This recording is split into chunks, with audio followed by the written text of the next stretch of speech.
आहात? खूप छान आहे मॅम. तुम्ही कशा आहात? मी पण मस्त आहे.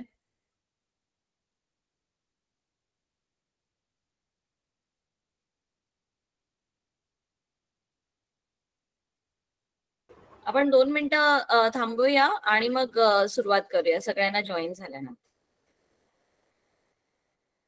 Yes ma'am. Good evening ma'am. Good evening everyone.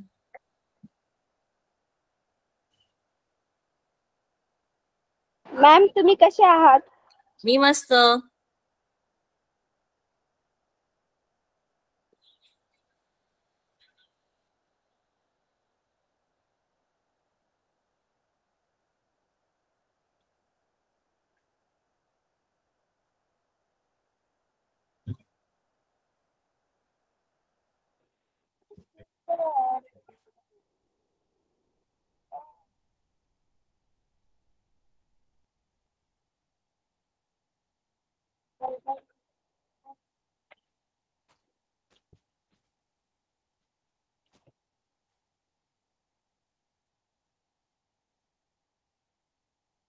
तुमचं इंग्लिश मीडियमचाच आहे ना क्लास? मॅम दोन्ही मिक्स आहे. Yes ma'am. मराठी आणि दोन्ही पण आहे मॅम. मराठी आणि म्हणजे मराठी आणि इंग्लिश दोन्ही पण. ओके, पण तुमचं बुक इंग्लिश मध्येच असेल ना? मॅम मराठीत आहे. अच्छा, मराठीत आहे. Okay okay.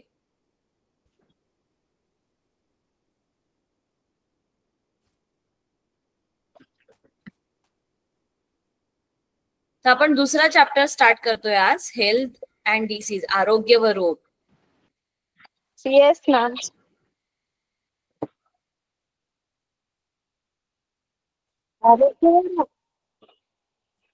मॅम आरोग्य व रोग नाही धडा ते. ओके ओके, सजीवातील जीवन प्रक्रिया भाग 1 आहे.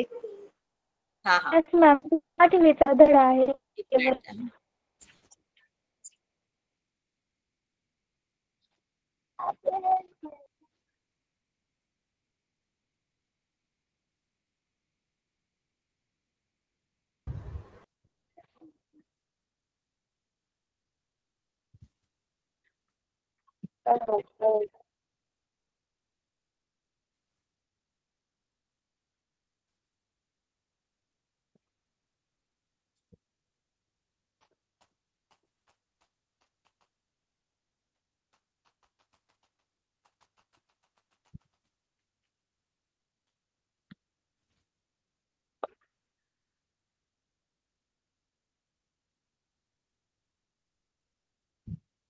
ओके, जस्ट एक मिनिट द्या, आपण स्टार्ट करूया. Okay ma'am.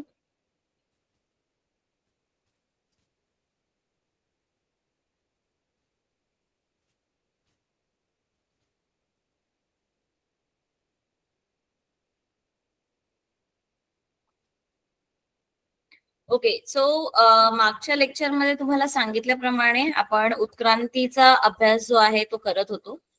या आपल्या नवीन चॅप्टर मध्ये, नवीन जो धडा आहे आपल्याला, त्याच्यामध्ये आपण लाईफ प्रोसेसेस बद्दल बघत होतो.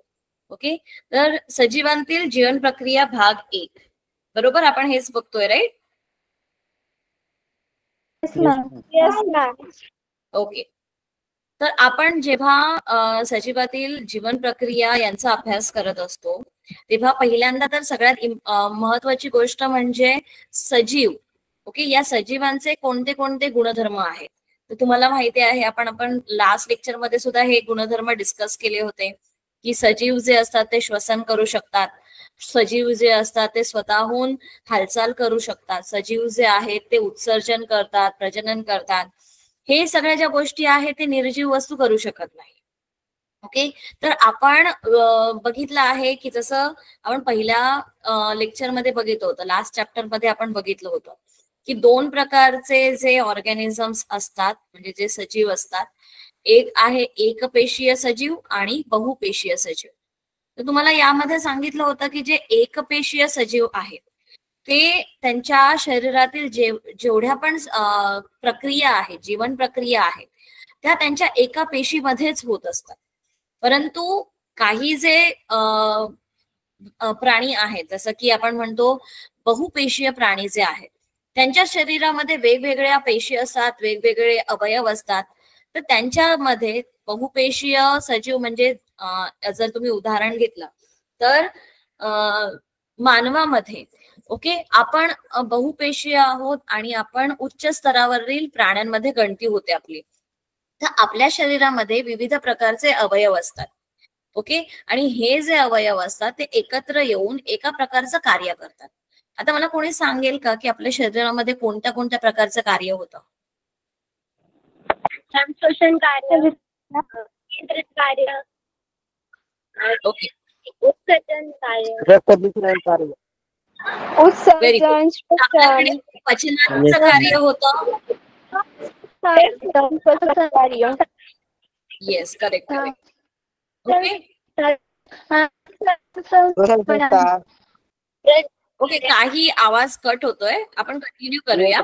तर आपल्या शरीरामध्ये पचनाचं कार्य होत असतं, श्वसनाचं कार्य होतं, रक्ताभिसरण, उत्सर्जन, नियंत्रण, प्रजनन. तर हे सगळी जी कार्य होत असतात या कार्यांसाठी विविध अवयव कारणीभूत असतात. ओके, जसं की पचन संस्था जे आहे ते पचनाचं कार्य करते.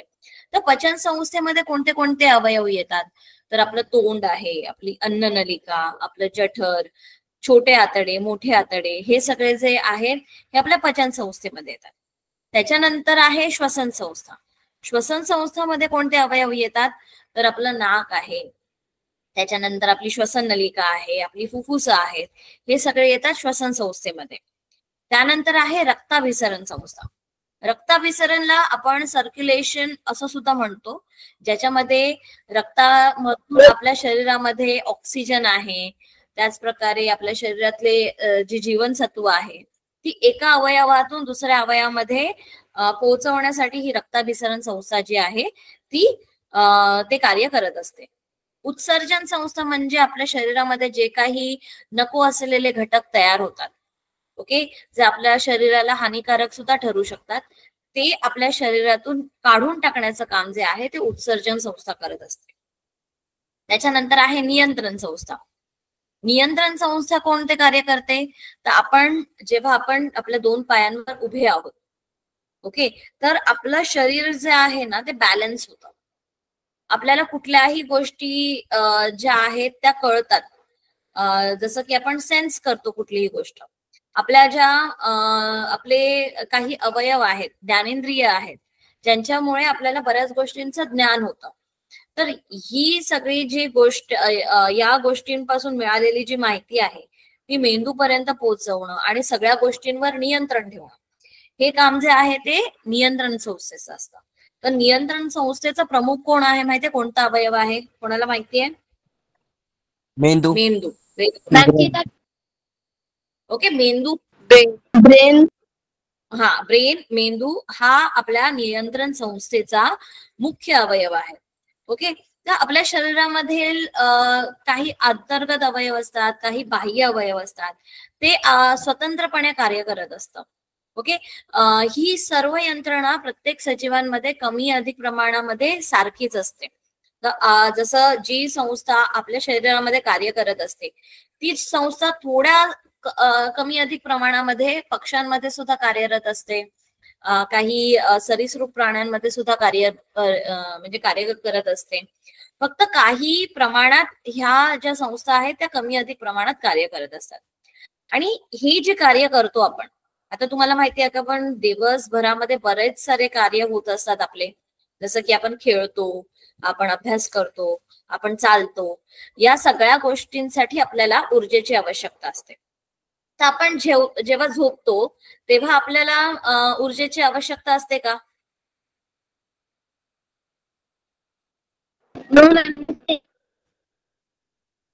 काय मॅम? आपण जेव्हा दिवसभरातली कार्य करत असतो तेव्हा आपल्याला ऊर्जेची आवश्यकता असते, पण जेव्हा आपण झोपतो तेव्हा सुद्धा आपल्याला ऊर्जेची आवश्यकता असते का? नसते. No ma'am. असते पण काही असते. म्हणजे जास्त प्रमाणावर हा स्नेहल परत सांग एकदा. म्हणजे आपल्याला त्या ऊर्जेची आवश्यकता असते पण ती जास्त प्रमाणावर येस, बरोबर आहे. तर आपल्याला ऊर्जेची आवश्यकता तेव्हा सुद्धा असते, कारण आपलं बाह्य शरीर कार्यरत नाही आहे, परंतु आपल्या आतमध्ये जे शरीर आहे, आपल्या आतमध्ये जे अवयव आहेत, जसं की हृदय आहे, फुफ्फुस आहे, ह्यांना कार्य करण्यासाठी सुद्धा ऊर्जेची आवश्यकता असते. त्यामुळे आपण ऊर्जा आपल्याला लागते, पण कमी प्रमाणात लागते. तो आपल्याला झोपेमध्ये सुद्धा आणि आपण जेव्हा जागे असतो तेव्हा सुद्धा ऊर्जेची आवश्यकता ही असतेच. तर ही ऊर्जा आपल्याला कशातून मिळते? तर आपण जे अन्न खातो त्याच्यातून आपल्याला ही ऊर्जा मिळते. जसं की आहे कर्बोदके, स्निग्ध पदार्थ, प्रथिन, ह्या सगळ्या अन्न पदार्थांमधून आपल्याला खूप सारी ऊर्जा ही मिळत असते. याच्यामध्ये पण सगळ्यात जास्त ऊर्जा आपल्याला कशातून मिळते? तर कर्बोदकातून. Okay, yes. तर हे जे कर्बोदके आहेत यांच्यामध्ये आपण पाहिलं असेल की गेल्याच धड्यामध्ये आपण बघितलं होतं, गेल्या लेक्चरमध्ये, की ह्या ज्या आपल्या जेवणातले जे पदार्थ आहेत यांच्यातून आपल्याला ही ऊर्जा मिळत असते. तर पेशीमध्ये हे ऊर्जा मिळवण्याचं काम कोण करत असतं? मायटोकॉन्ड्रिया. Very good. म्हणूनच मायटोकॉन्ड्रियाला आपण काय बोलतो? ऊर्जा स्त्रोत किंवा पॉवर हाऊस ऑफ सेल असं सुद्धा म्हणतो. तर तुम्हाला आपण गेल्या लेक्चरमध्ये आपण बघितलंच असेल की श्वसन जे आहे ते 2 प्रकारे होतं. पहिलं आहे बाह्य श्वसन, दुसरं आहे अंतर्गत पेशीस्तरीय श्वसन.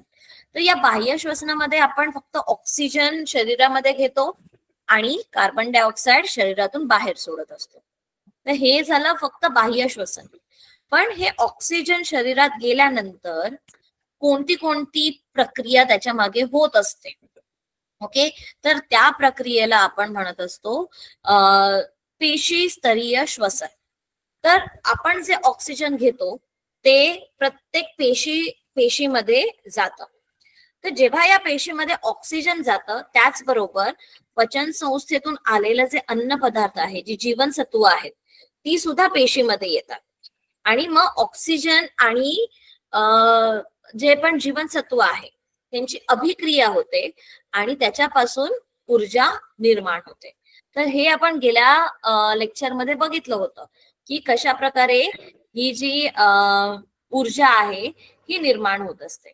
ओके, त्याच्यामध्ये आपण पहिली गोष्ट जी आपण बघितली ती म्हणजे ग्लायकोलिसिस. ग्लायकोलिसिस म्हणजे काय? कोणी सांगेल मला?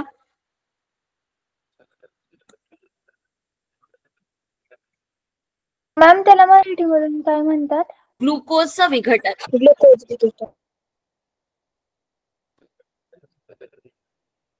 कोणाला आठवते काय बघितलं होतं आपण ग्लुकोज विघटनामध्ये?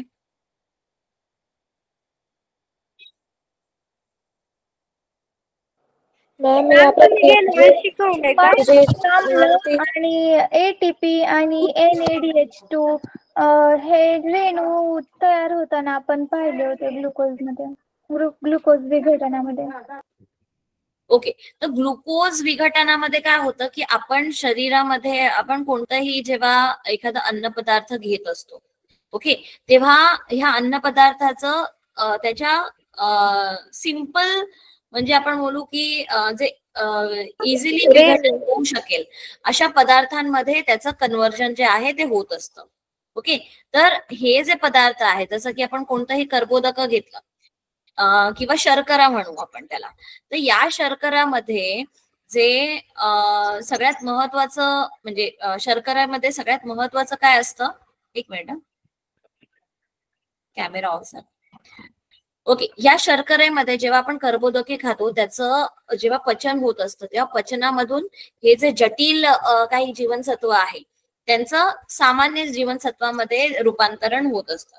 जेव्हा या सामान्य जीवनसत्वांमध्ये याचं रूपांतरण होत असतं, ओके, तेव्हा जटिल कार्बोदके त्याचं रूपांतरण होतं ग्लुकोज मध्ये आणि हे ग्लुकोज आपल्या शरीरामध्ये शोषून घेतलं जातं.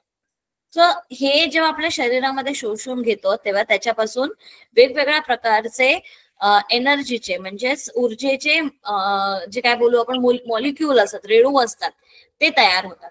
ओके, तर ग्लुकोज विघटन जे आहे या ग्लुकोज विघटनामध्ये पेशी द्रव्यामध्ये टप्प्याटप्प्याने, तुम्हाला जसं की मी लास्ट टाइम सांगितलं होतं, ग्लुकोज विघटन आहे ही स्टेप वाईज प्रोसिजर आहे. ओके, ज्याच्यामध्ये टप्प्याटप्प्याने हे ग्लुकोजचं विघटन जे आहे ते होत असतं. ओके, सो जेव्हा हे विघटन होतं तेव्हा पहिल्यांदा याच्यामध्ये काय तयार होतं, कोणी सांगेल? पायरुविक आम्ल. शेवटचं जे स्टेप आहे ते आहे pyruvic acid. Pyruvic pyruvic acid बनतं. Pyruvic acid. हो बरोबर, पायरुविक ऍसिड बनतं आणि याच्यापासून जेव्हा पायरुविक ऍसिड बनत असतं तेव्हा त्याच अभिक्रियेमध्ये पेशी म्हणजे जे ऊर्जेचे रेणू तयार होतात. ऊर्जेचे रेणू कोणते? तर एटीपी आणि NADH2. ओके, त्यानंतर जे पायरुविक आम्ल तयार झालेलं आहे त्याचं ऍसेटिल कोएन्झाइम A याच्यामध्ये कन्व्हर्जन होतं. तुम्हाला माहिती आहे की अभिक्रिया कशा होत असतात, एका केमिकल पासून दुसऱ्या केमिकल मध्ये त्याचं कन्व्हर्जन जे आहे ते होत असतं. ओके, तर त्याचं कन्व्हर्जन जे आहे ते ऍसेटिल कोएन्झाइम मध्ये येतं. याच्यानंतर पेशी द्रव्यामध्ये जेव्हा ऍसेटिल कोएन्झाइम A बनतं, हे ऍसेटिल कोएन्झाइम जातं तंतुकणिकेमध्येच म्हणजेच मायटोकॉन्ड्रियामध्ये, आणि तिथे एक सायक्लिक रिॲक्शन, एक चक्रीय अभिक्रिया होते. ओके, तर या चक्रीय अभिक्रियेला आपण क्रेब्स सायकल म्हणजे क्रेब्सचं चक्र असं सुद्धा म्हणतो. ओके, तर याच्यामध्ये जे ऍसेटिल कोएन्झाइम A जेव्हा येतं तंतुकणिकेमध्ये तेव्हा त्यांचं पूर्णपणे ऑक्सिडीकरण केलं जातं. ओके, आता ऑक्सिडीकरण ही एक प्रकारची अभिक्रिया आहे. तर तुम्हाला माहिती आहे का ऑक्सिडीकरणचा अर्थ काय आहे? ऑक्सिडीकरण म्हणजे एखादा पदार्थ स्वीकारणे किंवा स्वीकारणे, म्हणजे जसे जेव्हा ऑक्सिजन स्वीकारतो आणि हायड्रोजन नाकारतो तेव्हा त्यामध्ये ऑक्सिडीकरण असे म्हणतात. त्या पर्टिक्युलर त्या केमिकल एलिमेंट मध्ये आपण जेव्हा ऑक्सिजन ऍड करतो, आपण त्याच्यात ऑक्सिजन टाकतो, त्याला बोलतात ऑक्सिडीकरण. जेव्हा मॅम ऑक्सिडीकरणला इंग्लिश मध्ये काय म्हणतात? ऑक्सिडेशन.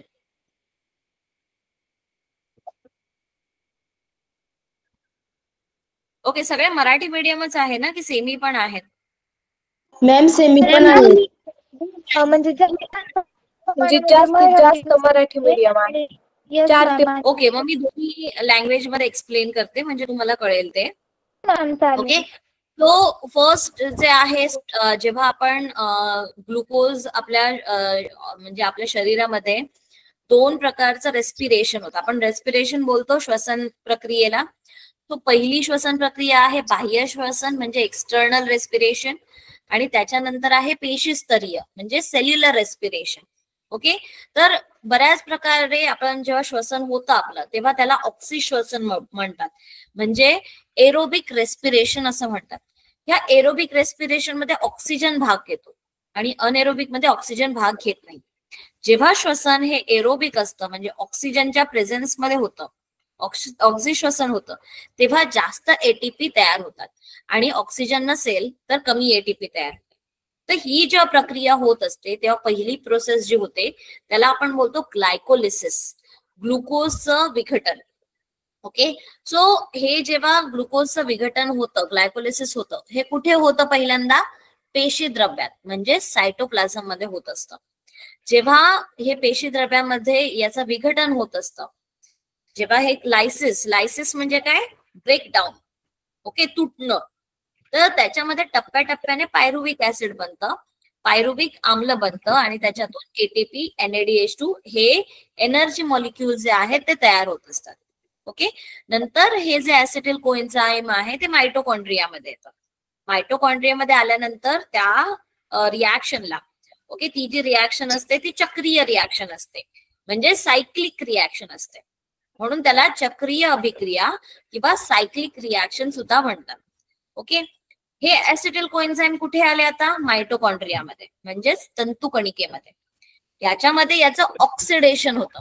आता तुम्हाला माहिती आहे की आपण जेव्हा सफरचंद कापतो, ओके, आणि असंच हवेमध्ये त्याला ठेवला तर काय होतं की थोड्या वेळाने तो लाल रंगाचा बनतो. हा लाल कलर येतो त्याच्यामध्ये कोणाला माहिती आहे? त्याच्यासोबत ऑक्सिजनची अभिक्रिया होते. Very good. हे ऑक्सिजन जे सफरचंद आहे, ऍपल आहे, ओके, हे जे ऍपल आहे या ऍपल मध्ये आयरन असतं प्रेझेंट, ओके, लोह असतं आणि ते ऑक्सिजन बरोबर रिॲक्ट करतं आणि त्याचं ऑक्सिडेशन होतं, म्हणून तो एक लाल रंगाचा लेयर जो आहे, थर जो आहे आपल्याला त्याच्यावर दिसतो. तर याच्यानंतर आपण बघितलं होतं की TCA सायकल, ओके, म्हणजे क्रेब्स सायकल मध्ये काय होतं, एसिटिल कोएन्झाइम येतं, ओके, त्याच्यानंतर रिॲक्शन होते त्याच्यामध्ये, परत NADH2 FADH2 हे मॉलिक्युल्स बनतात. तर त्याच्यामध्ये या सायकल मध्ये काही प्रकारचे इलेक्ट्रॉन्स जे असतात ना ते सुद्धा प्रवाहित होतात, ओके. तर ही रिॲक्शन जी आहे ही सुद्धा तंतुकणिकेमध्ये होते. या रिॲक्शनच्या वेळेस NADH2 च्या प्रत्येक रेणूपासून 3 आणि FADH2 च्या प्रत्येक रेणूपासून 2 ATPचे जे रेणू आहेत ते बनतात, ओके. आणि ATPच्या रेणू व्यतिरिक्त पाण्याचेही रेणू तयार होतात त्याच्यामध्ये, ओके. सो याच्यामध्ये जेव्हा आपण एरोबिक रेस्पिरेशन बघतो, ओके, दॅट मीन्स श्वसन आपण जेव्हा बघतो तेव्हा ग्लुकोजचं पूर्णपणे विघटन होतं आणि त्याच्याबरोबर कार्बन डायऑक्साईड, वॉटर आणि एनर्जी मॉलिक्युल्स तयार होतात. तर तुम्हाला माहिती आहे कार्बन डायऑक्साईड, पाणी आणि ऊर्जेचे जे रेणू आहेत ते त्याच्यामध्ये तयार होतात, ओके.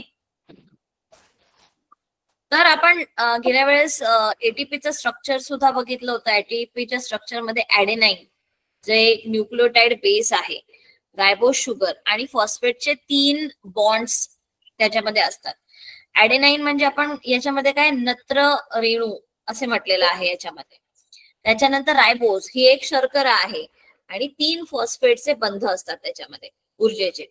तर हे जेव्हा ऊर्जा वापरली जाते तेव्हा त्याच्यातला एक जो फॉस्फेट ग्रुप आहे तो बाहेर जातो, ओके, आणि ते त्याच्यामध्ये जे ऑक्सिडीकरण आहे ते केलं जातं, ओके. आता याच्यामध्ये आपण पहिल्यांदा बघितलं होतं ग्लुकोजचं विघटन, ओके, आणि जी क्रेब्स सायकल आहे ती आपण बघितली याच्यामध्ये, ओके. तर याच्यामध्ये नंतर जे आहे कर्बोदकांचं आपण ग्लुकोजचं पाहिलं. कर्बोदके स्निग्ध पदार्थ आणि प्रथिनांचं सुद्धा ऑक्सिडेशन करून आपल्याला एनर्जी मिळवली जाते. सो जेव्हा आपण फक्त ग्लुकोजचं विघटन बघितलेलं आहे, पण आपण बाकीचे पदार्थ सुद्धा खातो, स्निग्ध पदार्थ खातो, आपण प्रथिनं खातो. तर मग त्याचं विघटन कसं होतं तर ते तुमच्या पुढच्या भागामध्ये त्यांनी दिलेलं आहे की कर्बोदके आहे, कर्बोदके म्हणजे कार्बोहायड्रेट, कार्बोहायड्रेटचं ब्रेकडाऊन होऊन बनतं ग्लुकोज, ग्लुकोजचं विघटन होऊन तुम्हाला माहितीये पायरुविक आम्ल बनतं, त्याच्यानंतर ऍसिटिल कोएन्झाइम ए बनतं, त्याच्यानंतर क्रेबच्या चक्रामध्ये कार्बन डायऑक्साईड, पाणी आणि ऊर्जा बनते. पण मग स्निग्ध पदार्थांमध्ये काय होतं तर स्निग्ध पदार्थांमध्ये पहिल्यांदा मेदाम्ल बोलतात. मेदाम्लाला इंग्लिश मध्ये काय बोलतात? Fatty acid, okay. जे सेमी इंग्लिशला आहेत त्यांना माहिती असेल मेदाम्ल म्हणजे काय.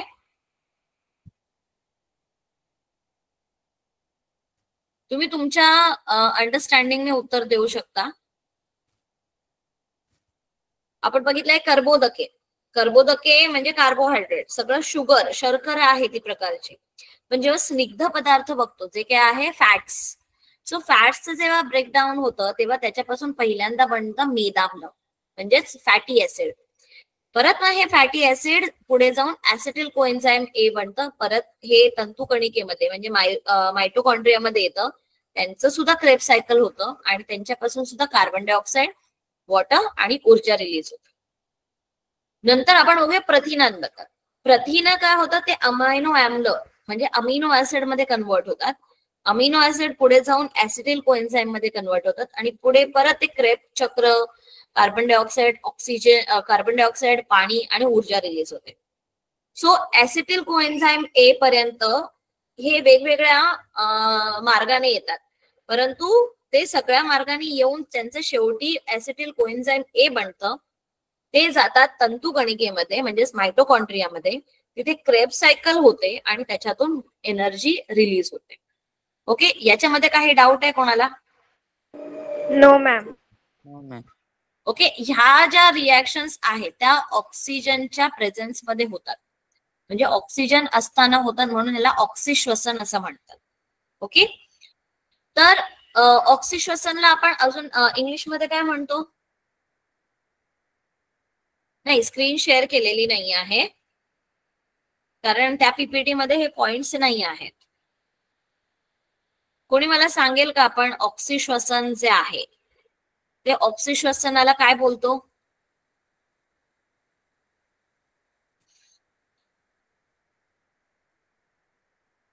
येस, आपण ऑक्सिश्वसनला इंग्लिशमध्ये बोलतो एरोबिक रेस्पिरेशन. 2 टाईपचं श्वसन आहे, एरोबिक आणि अनएरोबिक. ऑक्सिश्वसन, विनॉक्सिश्वसन.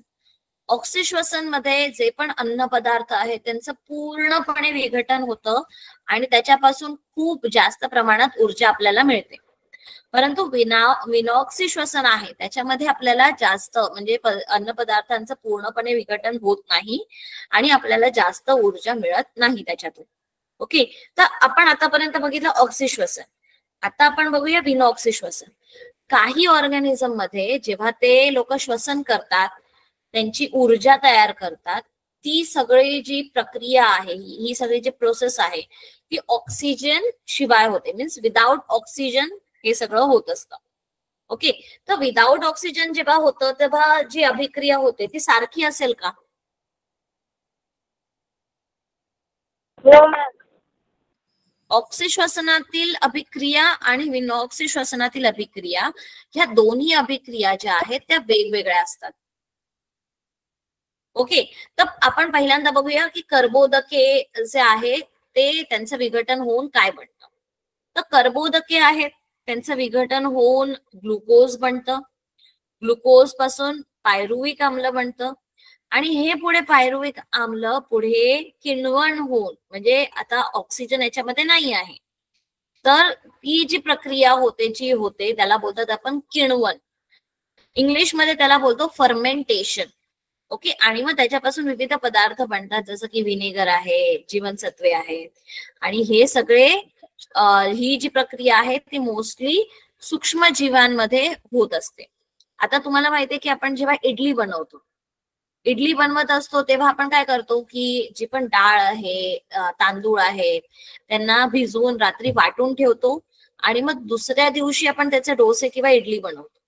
ओके, तर जेव्हा इडली बनवत असतो आपण तेव्हा हे जे पीठ रात्री आपण ठेवतो या पिठामध्ये सूक्ष्मजीव जे आहेत ते बनत असतात आणि ते जे आहेत ते त्याच्यामध्ये हे विनॉक्सिश्वसन करतात. जेव्हा हे विनॉक्सिश्वसन ते लोक करतात तेव्हा त्याच्यामध्ये एक प्रकारचं ऍसिड बनवतात ते. ओके, आणि हे जे ऍसिड जेव्हा तेव्हा बनतं त्याच्याबरोबर त्याच्यामध्ये एक प्रकारचा गॅस सुद्धा बनतो. कोणी मला सांगेल का कोणता गॅस बनतो त्यावेळेस?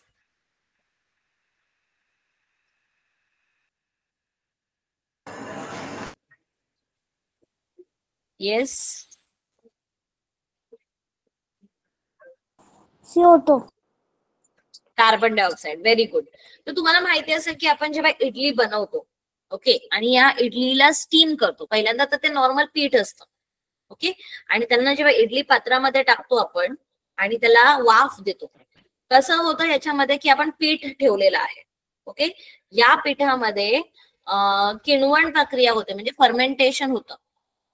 जेव्हा हे फर्मेंटेशन होत असतं तेव्हा काय करतं, फर्मेंटेशन होतं म्हणजे काय होतं की मायक्रो ऑर्गॅनिझम जे आहेत, सूक्ष्मजीव जे आहेत ते यातलं जे कर्बोदक आहेत ते खातात. ओके, आणि त्यांचं उत्सर्जित प्रोडक्ट म्हणजेच कार्बन डायऑक्साइड आणि ऍसिड बनवतात त्याच्यामध्ये. ओके, तेव्हा हे जेव्हा ऍसिड बनवतात तेव्हा त्याच्यामध्ये तुम्हाला माहिती आहे, ओके मी रिपीट करते आहे की पहिल्यांदा एक प्रक्रिया बघितली आपण की ऑक्सिश्वसन आहे. ओके, या ऑक्सिश्वसनामध्ये काय होतं की ग्लुकोज विघटन होतं, पायरुविक आम्ल बनतं, मग ऍसिटिल कोएन्झाइम ए बनतं. ओके, आणि मग क्रेब्स सायकल मधून कार्बन डायऑक्साइड, पाणी आणि ऊर्जा बनते. हे झालं ऑक्सिश्वसनामध्ये हे सगळं होतं. ओके. आणि ऑक्सिश्वसनामध्ये जे पण ऊर्जा तयार होते ती खूप जास्त प्रमाणात तयार होते. एटीपी जे मॉलिक्यूल तयार होतात ते जास्त प्रमाणात होते. परंतु विनॉक्सी श्वसनामध्ये हे एटीपी जे आहेत ते कमी प्रमाणात तयार होतात. ओके. का कमी प्रमाणात तयार होतात? कारण त्यांचं विघटन जे आहे ते वेगळ्या पद्धतीने तयार होतं. त्यांचं विघटन वेगळ्या पद्धतीने होतं. एक मिनिट.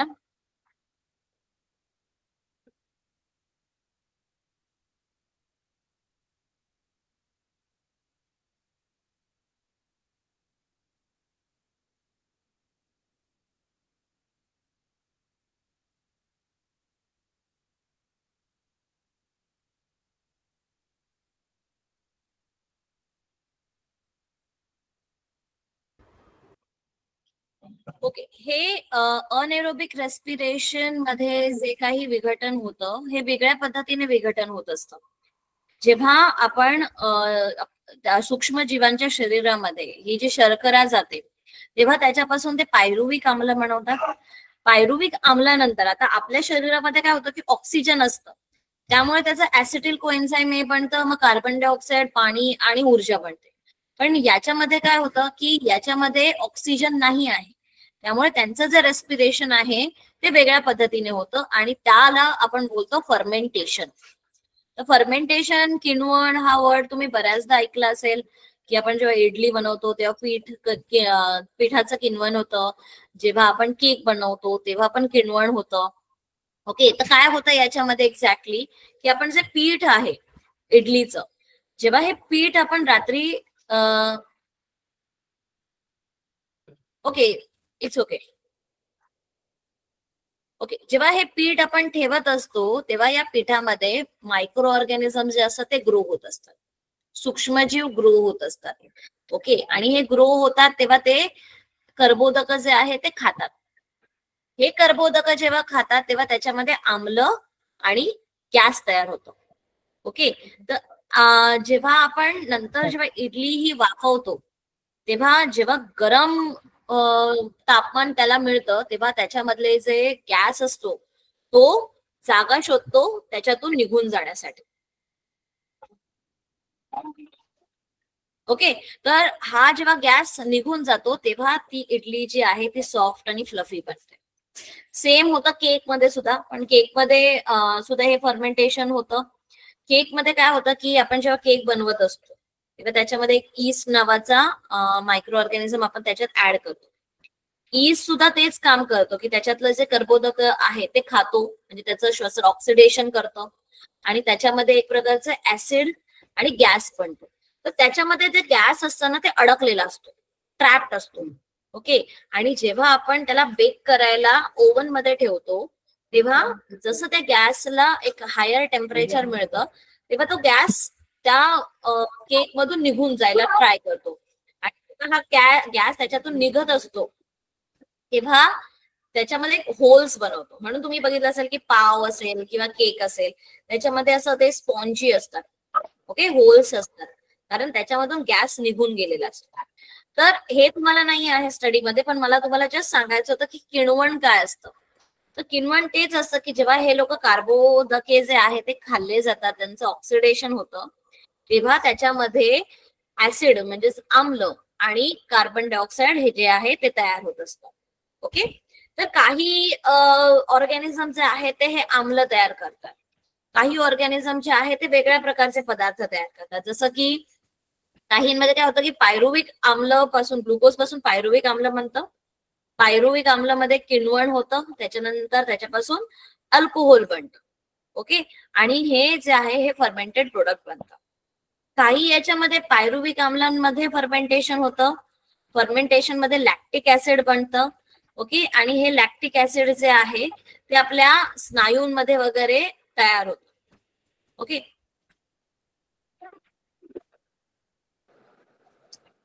ओके. तर तुम्हाला एक एक्झाम्पल देते की तुम्हाला माहिती आहे की तुम्ही दिवसभरामध्ये जर सपोज एखाद्या वेळेस तुमचं स्पोर्ट्स डे आहे, ओके, म्हणजे क्रीडा स्पर्धा आहे आणि तुम्ही दिवसभर खूप खेळत आहात. ओके. तर किंवा तुम्ही अचानक एक दिवशी खूप जास्त एक्सरसाइज केली, ओके, की काय होतं दुसऱ्या दिवशी कोणी सांगेल का मला? आपण शरीर कसं मॅम आपल्याला थकल्यासारखं वाटतं. येस मॅम, थकवा.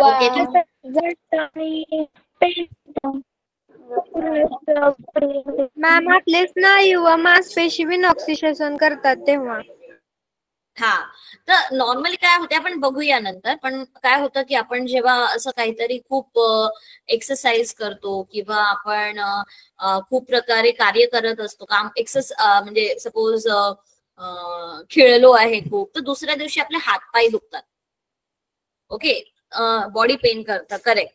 सो का करतं हे? कारण आपण जेव्हा एक्सरसाइज करत असतो, ओके, आपल्या शरीराला तेव्हा ऑक्सिजनची आवश्यकता खूप जास्त असते. ओके, म्हणून तुम्ही बघितलं असेल की जिम मध्ये जेव्हा आपण एक्सरसाइज करतो तेव्हा ब्रीद इन ब्रीद आउट केलं जातं. ओके, जर हे आपण proper breathe in breathe out नाही केलं तर काय होतं की आपल्या शरीराला जेवढा आवश्यक ऑक्सिजन आहे तेवढं आपल्याला मिळणार नाही. मग अशा वेळेस आपले स्नायू जे आहेत ते ऑक्सिजन नसताना श्वसन करतात. ओके, म्हणजे ऍब्सेन्स ऑफ ऑक्सिजन श्वसन करतात. आणि हे जेव्हा होतं की जेव्हा ऑक्सिजन नसतो आणि जेव्हा श्वसन केलं जातं तेव्हा काय होतं की आपले जे स्नायू आहेत ते विनॉक्सी श्वसन करतात आणि या विनॉक्सी श्वसनामध्ये ते लॅक्टिक आम्ल बनवतात, म्हणजे लॅक्टिक ऍसिड बनवतात. ओके, आणि म्हणून मग आपलं जे मसल आहे ना ते सोर मसल होतं, म्हणजे आपल्याला पेन होतं त्याच्यामध्ये. मग अशा वेळेस काय होतं की आपण कधी कधी गरम पाण्याचा शेक देतो, त्याला आपण बाम लावतो. ओके, परंतु हे जे आहे हे आपल्याला श्वसन व्यवस्थित प्रकारे आपल्या शरीराला रक्त ऑक्सिजनचा पुरवठा जो आहे तो कमी प्रमाणात झाल्यामुळे हे सगळ्या गोष्टी ज्या आहेत त्या होत असतात. ओके, सो काही सजीव जे आहेत ना त्यांना ऑक्सिजन लागतं जगण्यासाठी, पण काही सजीवांना ऑक्सिजन असेल तर ते जगू शकत नाही. तर बरेचसे बॅक्टेरिया आहेत, जीवाणू आहेत, तर त्यांना ऊर्जा मिळवून, म्हणजे ते ऑक्सिजन असतील तर जगू शकत नाही, त्यामुळे त्यांना ऊर्जा मिळवण्यासाठी विनॉक्सी श्वसन करावं लागतं. म्हणजे काही ऑर्गॅनिझम जे आहेत ते in presence of oxygen survive करू शकत नाहीत, म्हणून त्यांना जर एनर्जी मिळवायची असेल तर अनएरोबिक रेस्पिरेशन करावं लागतं. ओके, सो विनॉक्सी श्वसनाचे ग्लुकोज विघटन आणि किण्वन हे 2 टप्पे असतात. ओके, जसं की आपण याच्यामध्ये बघितलं की ग्लुकोज विघटन मध्ये ग्लुकोज विघटन होतं, पायरुविक आम्ल बनतं, मग ऍसिटिल कोएन्झाइम ए बनतं, मग ते क्रेब चक्र होतं आणि मग त्याच्यातून एनर्जी बनतं. पण याच्यामध्ये काय होतं, विनॉक्सी श्वसनामध्ये ग्लुकोज विघटन आणि किण्वन हे 2 टप्पे जे आहेत ते त्याच्यामध्ये होत असतात. तर याच्यामध्ये सुद्धा ग्लुकोज विघटन जेव्हा होतं तेव्हा त्याच्यामध्ये पायरुविक आम्ल जे आहे ते तयार होत असतं. ओके, आणि या पायरुविक आम्लामध्ये जेव्हा विविध पदार्थ याच्यामध्ये पार्टिसिपेट करतात, ओके, याच्यामध्ये येतात, तेव्हा काही विकरांच्या मदतीने इतर कार्बनी आम्लांमध्ये किंवा अल्कोहोलमध्ये याचं जे आहे ते रूपांतरण होतं. तर जेव्हा ग्लुकोजचं पायरुविक आम्लामध्ये रूपांतरण झालेलं आहे त्याच्यानंतर त्याच्यामध्ये फर्मेंटेशन प्रोसेस होते आणि मग त्याच्यापासून विविध प्रकारचे कार्बनी आम्ल, जसं की आपण लॅक्टिक ऍसिड बघितलं आहे, व्हिनेगर आहे. ओके, तुम्हाला माहितीये व्हिनेगरचं केमिकल नेम काय आहे? कोणाला माहितीये व्हिनेगरचं केमिकल नेम काय आहे?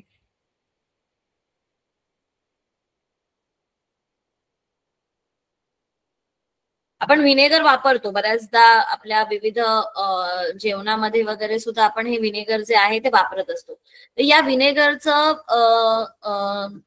एक केमिकल नाव आहे, त्याचं एक जसं की आता तुम्ही बघितलं अल्कोहोल C2H5OH आहे. तर व्हिनेगरचं काय आहे केमिकल नाव तुम्हाला माहिती आहे? रासायनिक नाव. Acetic acid. Very good. परत एकदा सांग. Acetic acid. Very good. So acetic acid, vinegar म्हणजे आहे ऍसिटिक ऍसिड. तर हे जे ऍसिटिक ऍसिड आहे आणि लॅक्टिक ऍसिड आहे याला आपण बोलतो कार्बनी आम्ल, कारण याच्यामध्ये कार्बन असतं. ओके, सो पायरुविक ऍसिड पासून हे कार्बनी आम्लामध्ये तयार होणं किंवा अल्कोहोल मध्ये रूपांतरण करणं यालाच फर्मेंटेशन असं सुद्धा म्हणतात. ओके, तर तुम्हाला आज म्हणजे जे शोधून काढायचं आहे की आपल्याकडे कोणत्या कोणत्या प्रकारचे अन्न पदार्थ आहेत किंवा पेय पदार्थ आहेत जे फर्मेंटेशनने बनले जातात. शोधाल तुम्ही? Yes ma'am. Yes ma'am. तर हे जे फर्मेंटेशन होतं, हे फर्मेंटेशन मायक्रो ऑर्गॅनिझमच्या प्रेझेन्स मध्ये होतं. हा, येस. होमवर्क रिपीट करा. होमवर्क तुम्हाला सांगितलं आहे की फर्मेंटेशन ही जी प्रोसेस असते, आता आपण विनॉक्सी श्वसनाबद्दल बघतो आहे. विनॉक्सी श्वसन आहे ते 2 टप्प्यांमध्ये होतं, ग्लुकोज विघटन आणि फर्मेंटेशन, दॅट मीन्स किण्वन.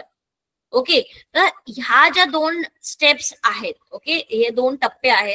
नॉर्मली हे जे किण्वन आहे, फर्मेंटेशन, हे आपण आपल्या डेली लाईफ मध्ये सुद्धा वापरतो. तर त्याच्यापासून आपण कोणते अन्न पदार्थ किंवा पेय पदार्थ बनवतो हे तुम्हाला शोधून काढायचं आहे. Okay ma'am, thank you. कीबोर्ड काय आहे? कोणीतरी डाऊट टाकलेला आहे. कीबोर्ड कुठे आहे? कीबोर्ड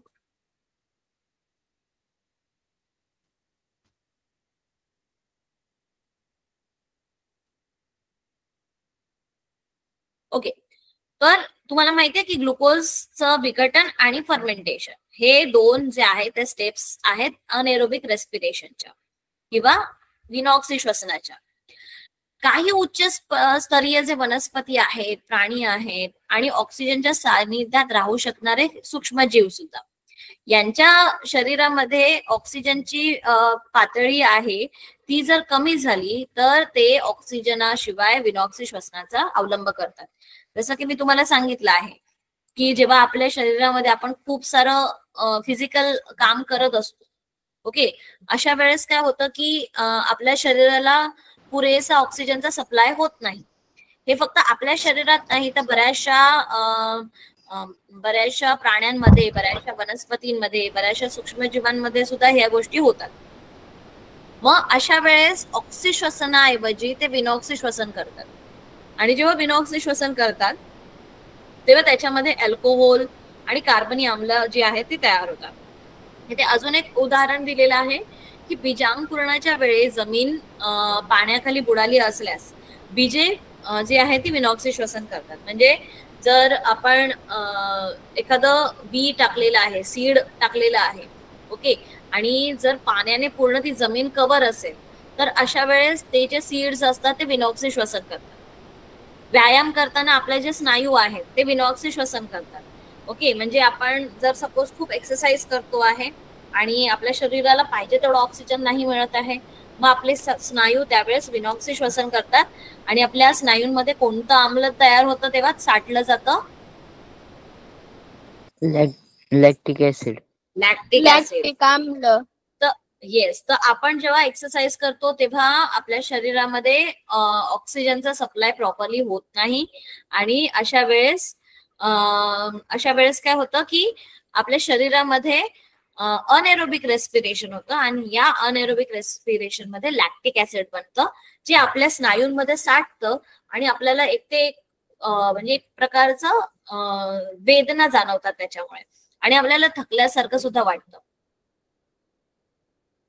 ओके, तर आपल्या शरीरामध्ये आपल्याला जी ऊर्जा मिळते ती ऊर्जा विविध अन्न घटकांपासून विविध प्रकारची ऊर्जा आपल्याला जी आहे ती मिळत असते.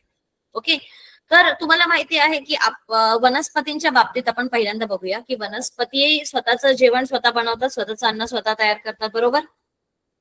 Yes ma'am. तर जेव्हा ते आपल्या शरीरात त्यांचं अन्न तयार करत असतात तर त्यांना कसं त्यांचं जास्त ऍक्टिव्हिटी नसतात शरीरामध्ये, जास्त हालचाल करत नाहीत.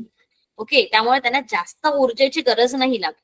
त्यांच्या शरीरामध्ये ज्या काही प्रक्रिया चालू असतात त्याच्यासाठीच फक्त त्यांना जे आहे ते ऑक्सिजनची आवश्यकता असते किंवा ऊर्जेची आवश्यकता असते. तर मग त्यांनी जे खूप सारं अन्नपदार्थ बनवलेलं आहे ते कुठे जातं? तर हे अन्नपदार्थ आहे ते त्यांच्या विविध अवयवांमध्ये साठवून ठेवतात. जे पानामध्ये, खोडामध्ये जात, जे फळांमध्ये पण असतं, फुलांमध्ये. येस, ते त्यांच्या मुळांमध्ये, त्यांच्या खोडांमध्ये, त्यांच्या पानांमध्ये, फुलांमध्ये, फळांमध्ये, सगळ्या अवयवांमध्ये ते साठवून ठेवतात. तर त्यांचे जे एक्स्ट्रा हे जे फूड आहे ते त्यांच्यामध्ये साठवून ठेवतात. आता जेव्हा ते अन्नपदार्थ तयार करतात, आता तुम्ही प्रकाश संश्लेषण प्रक्रिया बघितली असेल, त्याच्यामध्ये कोणता अन्नपदार्थ ते लोक तयार करतात, वनस्पती तयार करतात, कोणाला माहिती आहे? त्यांच्या स्वतःच प्रकाश संश्लेषणामध्ये कोणता अन्नपदार्थ तयार होतो?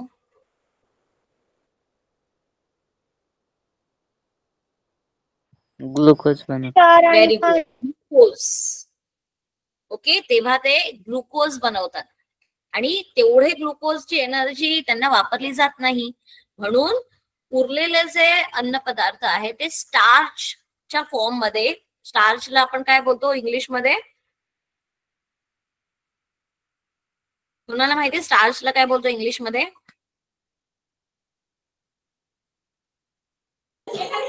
नाही मॅम. सॉरी, मराठीत काय बोलतो? इंग्लिशमध्ये स्टार्च बोलतो आपण, मराठीत काय बोलतात त्याला? ओके, मी तुम्हाला सांगेन, एक वर्ड आहे त्याला खळ, पण तुम्हाला एक प्रॉपर वर्ड जो आहे सायंटिफिक तो मी तुम्हाला सांगेन. तर हे जे स्टार्चच्या फॉर्म मध्ये ते वेगवेगळ्या अवयवांमध्ये जे आहे ते साठवून ठेवलेले असतात आणि जेव्हा हे आपण त्यांचे जे प्लांटचे पार्ट आहेत जेव्हा आपण खातो तेव्हा आपल्याला ती ऊर्जा आहे ती मिळते. ओके, आता तुम्हाला माहिती आहे की कॅरट म्हणजे गाजर आहे, गाजरामध्ये खूप जास्त म्हणजे त्याच्यामध्ये स्टार्च स्टोअर केलेलं असतं. आपलं पोटॅटो आहे, हा एक खोडाचा प्रकार आहे ज्याच्यामध्ये त्यांनी फूड स्टोअर केलेलं असतं. आपण हिरव्या पालेभाज्या आहेत त्याच्यामध्ये पानांमध्ये हे स्टार्च स्टोअर केलेलं असतं. असं विविध अवयवांमध्ये त्यांनी जे आहे हे त्यांचं अन्नपदार्थ आहे ते साठवून ठेवलेलं असतं. तर सेम आपल्या शरीरामध्ये पण होतं. आपण आपल्या शरीराला जेवढी ऊर्जेची आवश्यकता असते ओके तेवढे कर्बोदक खातो, पण जर सपोज आपण आपल्या गरजेपेक्षा जास्त कर्बोदक खातो आहे तर मग काय होतं की हे जे कर्बोदक आहे जास्त खाल्लेले त्यांचं ग्लायकोजन मध्ये कन्व्हर्जन होतं आणि हे जे ग्लायकोजन आहे हे यकृतांमध्ये आपल्या स्नायूंमध्ये जमा होतात. ओके, तर हे सगळे जे आहे ते एक्स्ट्राचं जे फूड आहे ते आपल्या या सगळ्या गोष्टींमध्ये म्हणजे या सगळ्या अवयवांमध्ये जे आहे ते साठवले जातात. तेव्हा जेव्हा आपल्याला जर सपोज स्टार्वेशन कंडिशन आली म्हणजे आपली उपासमारीची कंडिशन आली तेव्हा मग हे जे साठवलेले अन्नपदार्थ आहेत त्यांच्यापासून आपल्याला ऊर्जा मिळते. ओके, आता जेव्हा आपण कर्बोदकांबद्दल बघत होतो तेव्हा आपण बघितलं की शर्करेचे जे रेणू आहेत ते एकमेकांना म्हणजे शर्करा शुगर मॉलिक्यूल जे आहेत ते एकमेकांना जॉईन होऊन हे जे कर्बोदक आहेत ते बनले जातात. तर प्रथिनं कशी बनले जातात? प्रथिनं ही अमायनो ऍसिड अमिनो आम्लापासून बनली जातात. जसं की आपण पहिल्या धड्यामध्ये बघितलं आहे प्रथिन निर्मिती कसं केलं होतं ते. ओके, तर हे अमायनो ऍसिड जेव्हा एकमेकांमध्ये जुडले जातात तेव्हा त्याला बोलले जातं प्रथिन.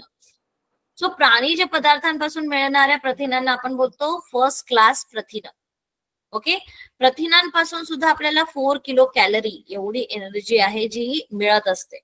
ओके, ना प्रथिनांचं प्रचन झाल्यानंतर त्याच्यापासून अमायनो आम्ल बनतात, ही शरीरात शोषली जातात, रक्ताद्वारे विविध पेशींपर्यंत पोहोचवली जातात आणि हेच अमायनो ऍसिड जे आहे ते वापरून आपल्या शरीराला आवश्यक असलेली प्रथिने जी आहेत ती तयार केली जातात. ओके, आता अमायनो ऍसिड जे आहेत यामध्ये तुम्हाला सांगितलं की प्राणीच्या पदार्थांपासून मिळणारे प्रथिन. प्राणीचे पदार्थ म्हणजे काय? ॲनिमल मधून जे मिळणारे आहेत जसं की चिकन असेल, मीट असेल, देन एग असेल, तर प्राण्यांपासून आपल्याला हे सगळे प्रथिन मिळतात म्हणून यांना आपण बोलतो फर्स्ट क्लास प्रथिन आणि या प्रथिनांपासून सुद्धा आपल्याला ऊर्जा मिळत असते. ओके, जेव्हा या प्रथिनांचं विघटन होतं तेव्हा त्याच्यापासून अमायनो आम्ल तयार होतात. ही अमायनो आम्ल जी आहे ती शरीरात शोषली जातात आणि विविध पेशींपर्यंत त्याचं पोहोचवलं जातं. ओके, नंतर ही अमायनो ऍसिड पासून आपल्याला विविध प्रकारची जी आवश्यक प्रथिनं असतात ती मिळतात. आता तुम्हाला सांगितलं होतं की आपली जी केस आहेत ते सुद्धा प्रथिनांनी बनलेलं असतं, आपली त्वचा प्रथिनांनी बनलेली असते, आपले नख प्रथिनांनी बनलेली असतात. तर ही सगळी जी प्रथिनं आहे ती आपल्या शरीराची जडणघडण करण्यासाठी उपयोगी असतात. ओके, जसं की रक्तामध्ये हिमोग्लोबिन बनवण्यासाठी, त्वचेमध्ये मेलॅनिन बनवण्यासाठी, हाडांमध्ये ऑसिन बनवण्यासाठी, विविध प्रकारचे हार्मोन्स बनवण्यासाठी हे सगळे जे अमायनो ऍसिड आहे ते आपल्याला उपयोगी असतात. ओके, तर हे प्रत्येक अवयवांमध्ये प्रत्येक वेगवेगळ्या प्रकारचे कसे अमायनो ऍसिड जे आहेत ते उपयोगी असतात हे आपण आता पुढच्या धड्यामध्ये बघूया. इथपर्यंत कोणाला काही डाऊट असेल तर प्लीज सांगा, नाही मॅम. किंवा तुम्हाला एखादा पॉइंट कळलं नसेल. आता बरेचसे सेमी इंग्लिशची मुलं सुद्धा आहेत तिथे, एखादा मराठीत सांगितलेली गोष्ट कळली नसेल किंवा मराठी मीडियम वाल्यांना इंग्लिश मध्ये सांगितलेली गोष्ट कुठली कळली नसेल तर ते तुम्ही विचारू शकता.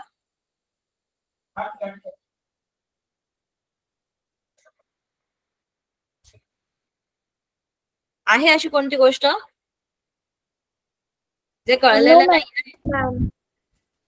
ओके, एकदा तुम्हाला मी एक होमवर्क दिलेला आहे, तुम्हाला शोधून काढायचं आहे की फर्मेंटेशन पासून कोणते कोणते अन्नपदार्थ बनतात, किण्वन प्रक्रियेमधून कोणते कोणते अन्नपदार्थ बनवतात. ओके, ठीक आहे. Yes ma'am. Thank you so much. त्यावेळेस तो धडा जो आहे परत रिवाइज करून या, रीड करा आणि त्याच्यानंतर जर तुम्हाला काही डाऊट असेल तर तुम्ही विचारू शकता. Okay, okay ma'am. Good night, bye everyone. Good night ma'am. Bye bye. Bye ma'am. Bye, ma'am. Good night.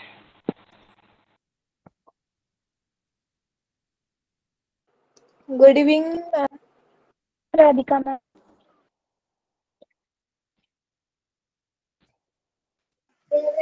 Bye ma'am.